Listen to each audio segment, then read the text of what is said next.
திபா, இது வெறி கொண்டவாள். என்னிடம் யானை சேனை உள்ளது. வீணாய் தொத்து போகாதே. ஹா ஹா ஹா. மகாமுனியே, மதம் கொண்ட யானையோ பகை கொண்ட சேனையோ திறன் கொண்ட வீரனை தீண்டிட முடியுமா? படத்துல இப்படி வராது, வசனம் தப்பு. இல்லையே, நான் சரியாத்தான் சொல்றேன். நாடோடி வேந்தன் மொத்த வசனமும் எனக்கு அத்துப்படி.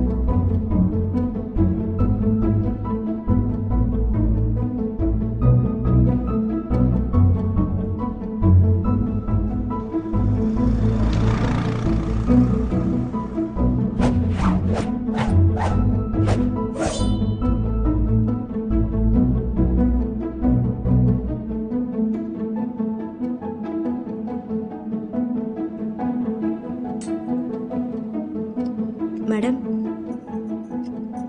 எனக்கு ஸ்ட்ராபெரி ஐஸ்கிரீம் பிடிக்கும்னு உங்களுக்கு எப்படி தெரியும்? ஐயா தான் கொடுக்க சொன்னாரு. நான் நுழைந்தது ஏதோ ஒரு மாய உலகம் மாதிரி இருந்தது.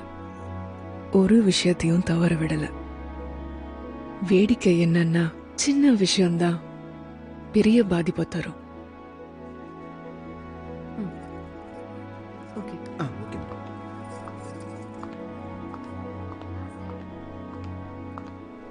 ஜிஎம்ஆர் ஐயா வீட்ல இருந்து உங்களுக்காக ஸ்பெஷலா அனுப்பியிருக்காங்கம்மா. ரொம்ப நல்லா இருக்கு. இந்த மாதிரி உருளைக்கிழங்கு நான் சாப்பிட்டதே இல்லை. அந்த படம் மிகப்பெரிய வெற்றி அடைந்தது. ஆனா அந்த படத்தோட வசனம்லாம் எனக்கு ஞாபகம் இல்லை.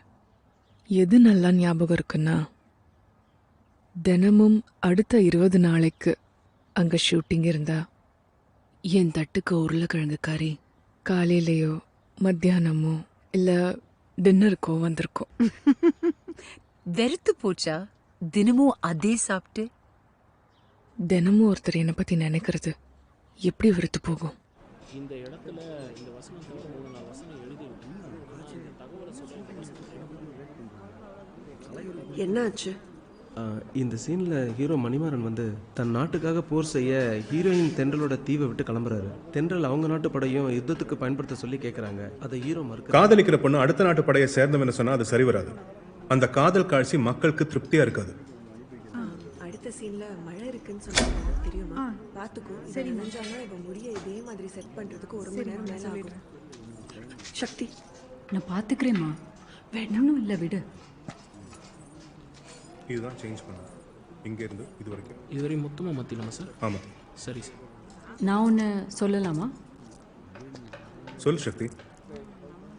மணிமாறனால தானே தென்றலை வேற்று நாட்டு ஆளுன்னு சொல்ல முடியாது. ம். வேற யாராவது சொல்லலாமே.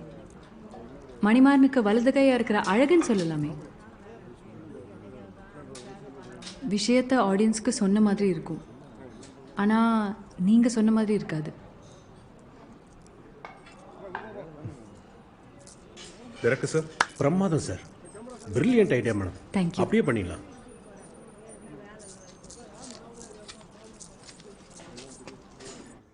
ரொம்ப நாளைக்கு அப்புறம் முதல் தடவையா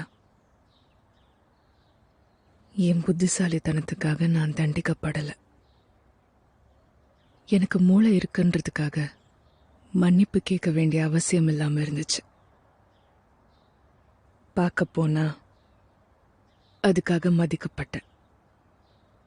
மிஸ்டர் ஜிஎம்ஆர் பல இடத்துல அதை வெளிப்படுத்தவும் செய்தார்.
சிறுமலை சாரல் தொடுமோ கொடுமணலை, பனிமலை தூரல் தொடுமோ கடுங்கனலை, நிறைமதியின் திகழ்வொலி தாங்குமோ என் சிறுகுடில், அலைக்கடலின் பெரும்புயல் தாங்குமோ என் கொடிமடல்.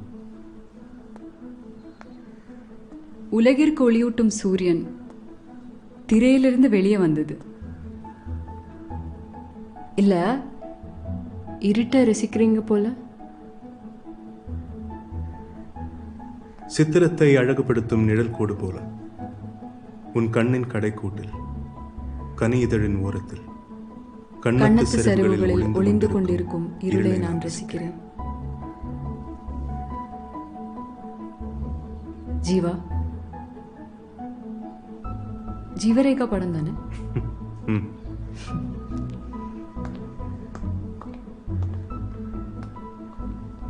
சக்தி, ஏன் உன்னை வர சொன்னேன்னு தெரியுமா?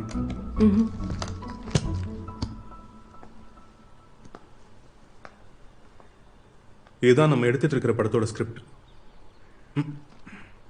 வழக்கமா இது ஹீரோயின்ஸுக்கு கொடுக்கறது கிடையாது. ஆனா நீ படிச்சுட்டு மனசுல பட்டதை சொல்லு.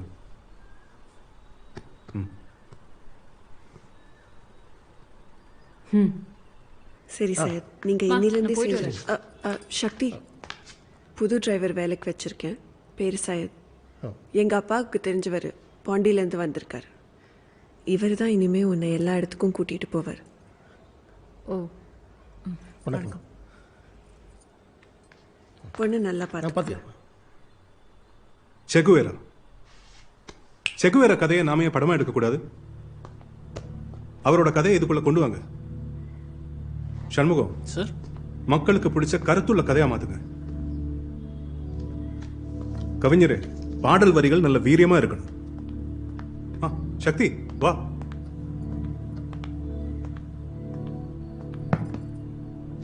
படிச்சிட்டேன், நல்லா இருக்கு.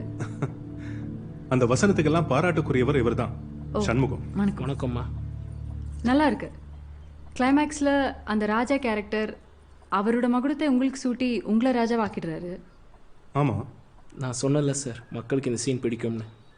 இல்ல, அதுதான் கொஞ்சம் இடிக்குது.